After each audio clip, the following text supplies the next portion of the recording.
Ohio just hit record home prices in Columbus, now at $363,000. Cleveland at $248,000. And Cincinnati at $311,000. Even in Toledo, we hit an all-time record price of $233,000. So while we've hit record home prices in the major cities of Ohio, we also have insane exploding inventory. We're also seeing an increase in the number of homes for sale basically across the state. And so today on the Ohio Housing Nerd channel, we're going to break down what's happening in the Ohio housing market. And some of this data is shocking. Now, if you're new to the Ohio Housing Nerd, welcome. My name is Jason Ferrier. I'm a realtor and investor in Central Ohio. I've also been a YouTuber over the past couple years. I have a housing channel called The Housing Nerd, but I've received a lot of requests to create an Ohio-only channel. So Ohio, here you go. And by the way, comment below, tell me what's happening in your neck of the woods in the Ohio housing market, and let me know if there's a metro you want me to analyze or even a county of Ohio. I'm happy to do it on a future video. Now for today's video, I'm using the latest Redfin data. The link's in my description below. Check it out. But since we were talking about Toledo, let's dive in and see what's happening in the Toledo market. It looks like new listings of homes for sale, they're actually down 14%. It's one of the few major areas of Ohio where I've seen new listings actually lower than last year. It's actually a 4-year low right now. And now we're looking at pending sales. How many homes are going into contract in the Toledo area? Over the last 4 weeks, 185. And that's up 2.1% year over year. So you have more people buying, but not more people listing their home for sale. So if you're looking for more inventory in the Toledo market, it looks like you may not get it. In fact, active listings of homes for sale, they're up 10% year over year, but they're headed down now, I'm guessing because new listings are so low. And let's go back to that median sale price, $233,000, up 6% year over year. It's by far an all-time high. So my assumption is that there are many homes in Toledo that people don't want to buy, whether they are overpriced, maybe they need a ton of work, maybe they're in the areas they don't want to buy in, but it looks like there are homes that are being purchased, and when they are, they're being snatched up quickly and probably at asking price. But comment below and tell me what you're seeing in the Toledo area. Now let's go back to the city of Columbus in the center of the state. New listings up 12.4%. We are adding inventory here in Central Ohio. Active listings of homes for sale in Columbus up 22% year over year.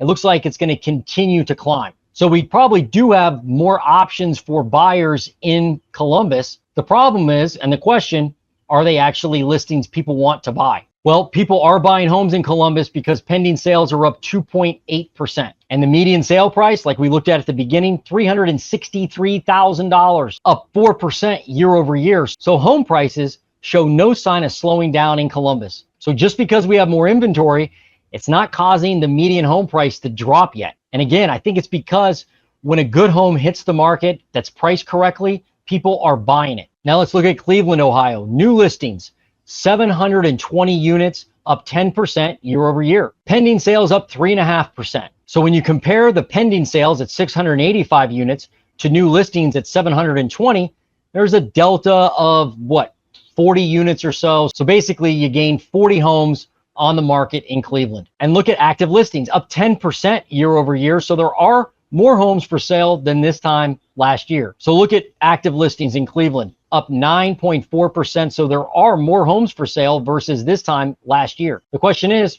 like always, are they homes people want? And look at the median sale price, $248,000, up 3% year over year. It's an all-time high in Cleveland. People are priced out of the market. At least the locals are in many of these Ohio markets, including Cleveland. Now we turn our attention to Cincinnati, up 10.6% year over year in new listings, 736. Let's go to pending sales, 689, up 10%. So homes are hitting the market, but there are buyers, 10% more buyers, basically, than this time last year. But shout out if you live in Cincinnati, I'd like to know what's happening in that market. Active listings of homes for sale only up 8.58%. Now, a lot of these markets are kind of following the national trend that I'm seeing, which is we are seeing a little bit more activity with the new listings. We are seeing a few more homes on the market versus last year. overall, but pending sales are gobbling up some of these, or a good portion of these new listings that are hitting the market. That creates a situation where just because we're up 10% in active inventory doesn't mean home prices are going to crash. I think nationally, according to the latest Redfin data, we're only up like 14% year over year in active inventory. And look at the median sale price in Cincinnati, now 311 grand. And remember, if you have a metro or a county you want me to review on a future housing market update video, put it in the comments below. Now we're going to turn our attention to new listings in Licking County, Ohio. That's where I live, and it's the home of the new Intel Gigafactory. And new listings up 12.8%. Pending sales down 3%. So we are adding active inventory because now we're up 12.45% with the number of homes for sale in Licking County. What about the median sale price? 334 grand. It's almost as expensive as Columbus. Can't believe it. And that's up basically 1% year over year. But we peaked in Licking County at 357 grand for the median sale price. That was up 18% back in March. And I can tell you from a local realtor's perspective, locals here who want to buy their first home are basically priced out of the market. Very difficult to find anything that'll pass FHA or VA and is in that $200,000 to $250,000 price range. Very challenging. When something comes on the market in that price range that's ready to move into and is fixed up, it goes and goes quick, usually with multiple offers. But if you're here in Licking County, tell me what you're seeing. New listings in Delaware County, one of the more expensive counties in our state.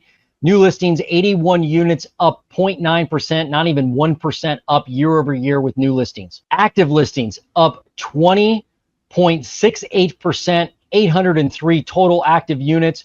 So you do have more homes for sale in Delaware. Let's see if that's changed the prices at all. Well, unfortunately, median sale price still going up 539 grand, not an all-time high, but it's close to it. The all-time high, 544 grand, set back in late June of 2024. So will you hit that? You probably will. Delaware County continues to be expensive. And I forgot to look at pending sales, but I'll do that now. In Delaware, up 1.6%, 81 units went into contract.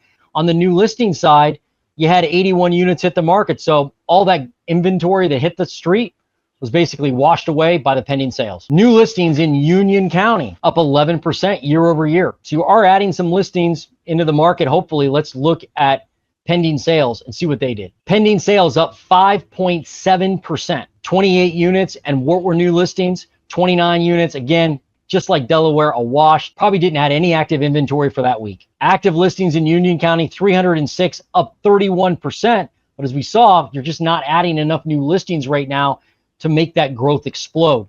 And now let's see what's happened to prices. Median sale price in Union County, now $504,000, up 11% year over year. It's not an all-time high, but it's dang close. You actually hit your all-time high back in 2023 at 512. So you're right there at near record pricing in Union County. Now we're going to head out east to Muskingum County, Ohio, where Zanesville is, up 15% with new listings. 24, call it 25 listings hitting the market. Now let's look at pending sales in Muskingum County. You've got basically the same amount of homes went into contract that hit the street during that period. So didn't probably add any inventory. And look at active listings in Muskingum County, up 47% year over year. And has that translated into lower prices? Not at all. It's an all-time high. $260,000 is the median sale price in Muskingum County, and that's up 15% year over year. I mean, who would think, if you're a local from Central Ohio, who would think that the median home price in Muskingum County would be $260,000? Who would think that it would be $330 grand in Licking County?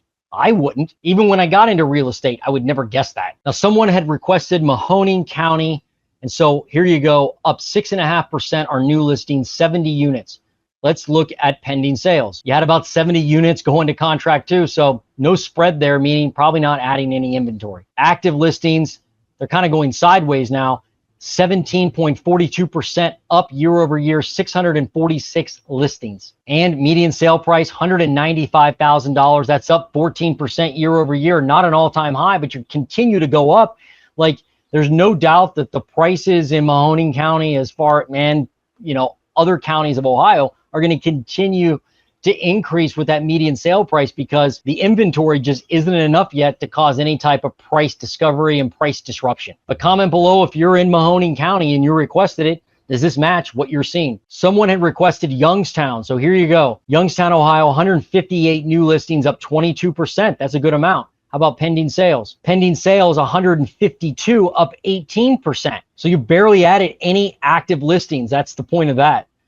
So active units, what do we have now? You got 1,300, 1,400, call it, up 20% year over year. The question is, like a lot of these other areas, and I can't tell from this data, are they properties that people actually want to buy? Well, the fact that new listings are up like that and pending sales are eating all those new listings, and median sale price, look at this, is 191 grand, an all-time high in Youngstown, tells me that a lot of the properties sitting on the market are probably ones people don't want to buy, or they're overpriced. But median sale price in Youngstown up 14% year over year. So what does all this inventory, pricing, new listing, pending sale, active inventory mean for you as a buyer, seller, or investor in Ohio? Well, for one, I wouldn't expect prices to come down meaningfully anytime soon.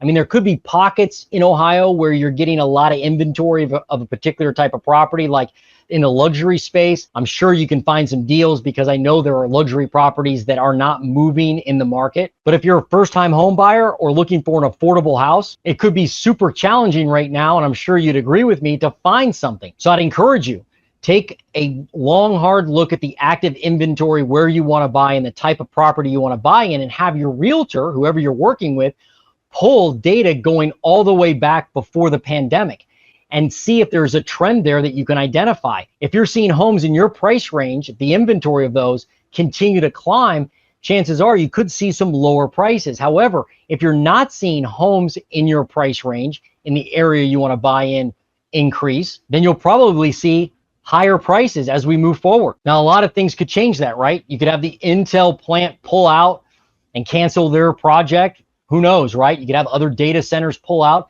That may affect the housing market somewhat, but the fact is, homes are relatively affordable here, even though we may not think so, compared to the rest of the country. So if somebody migrates into Central Ohio or Cincinnati or Cleveland, they can snatch up one of these homes no problem at all when their median sale price is probably double what it is here. I'd also encourage you to look outside the area you want to buy in, like out in the country maybe, or in a smaller town, a smaller village. For instance, in Knox County, the median sale price is about 260 grand. But in Columbus, we're well over 300 grand. So while you'd have to make a drive from Knox County to Franklin County every day for work, perhaps, maybe even work out of your house, and that would help, you could buy a home in Knox County more affordably than you can Franklin County. I'd also encourage you to look at homes that need work, homes that need fixing up, and even look off market. Now, if you're a seller in the Buckeye State, I would say you definitely have to price your home correctly. You can't, this isn't 2021 where you can ask for any price you want. And you also have to make sure it's going to appraise. So don't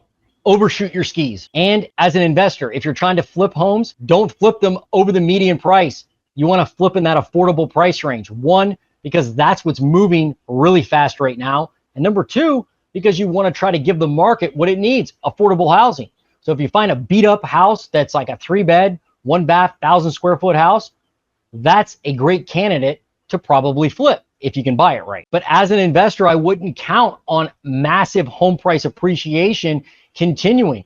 It looks like it may not slow down, but at some point it's going to become completely unaffordable for the locals to afford properties. So be mindful of that. And also, don't plan on massive rent growths. I'm seeing as an investor, rent growth start to slow significantly. There's a lot more multifamily inventory coming online in Ohio. Now, if you need help buying, selling, or investing in real estate in Central Ohio, give me a call. My contact information is in the description below. I'm happy to help you or refer you to someone who can help you in your Ohio market. And lastly, if you're buying or investing in Ohio, you better watch out for property taxes because we have the 7th most expensive tax rate in the country. And the average Ohio homeowner pays $3,800 a year in property taxes. However, that could change because there's an initiative going on right now to eliminate property taxes in the Buckeye State. I interviewed one of the folks that are responsible for heading that effort up, and you can find that video right here.